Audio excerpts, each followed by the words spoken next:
in sincerity. Okay, let me ask you about cultural Catholics, though, because it's interesting. Are they Catholics within your meaning of the word? The fact, like, if they only go, say, to Mass at Christmas, or if, you know, they use contraception, as many people do in Ireland, if they live in sin, as they say, they have partners, are they... Of course they are Catholic. There's no doubt about it. They may not be as committed as I might like them to be, but they are Catholics. Are they welcome to have sacraments within the church? They are welcome to the church is an open door and welcomes all people, but sacraments are a slightly different area because some issues, some people may not be go to sacraments, but and that teaching is clear enough known, but the church welcomes everyone and opens doors. Okay, and I suppose, can I just ask, I want to ask Bishop and then I'll bring you back in. Simple question, I suppose Fintan O'Toole addressed it there as well. If you had a gay couple living within your area and you knew they were living together, would they be allowed to take the sacraments within your church? A gay couple and I knew they were living together, I would be encouraging them not to. I would be saying that, look, it's the same way as a couple who are remarried outside of the church, outside of the sacrament. I'd be encouraging them not to, but still to come to church. Still, it's not. But would you give the gay couple communion? I suppose, simple question.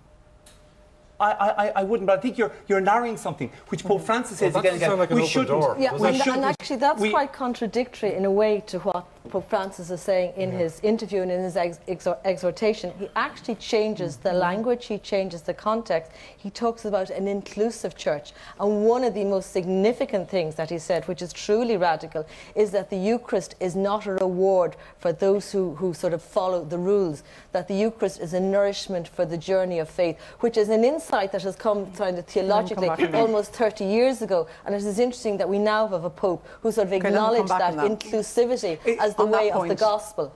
Give them a positive experience of the church. Mahuna, you're in the floor. Kieran Mahuna there. Come back there.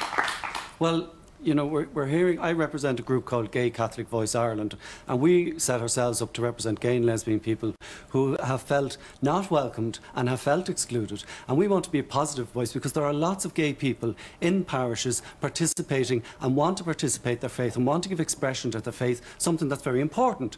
But yet again tonight we've heard we're not really welcome. And all these nice words, like we welcomed Pope Francis' interview that he gave from Brazil when he used the word gay instead of homosexual, and he was the first Pope to do that.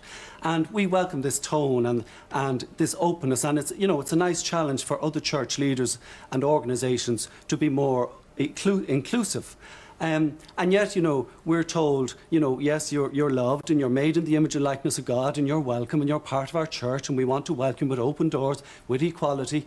But we don't experience equality. We don't experience those open doors. And yet, week after week, we want to be part of our parish. And yet, members have been told they can no longer read at Mass. They can no longer be in the choir. They can no longer be a minister of the Eucharist because they are gay. Okay.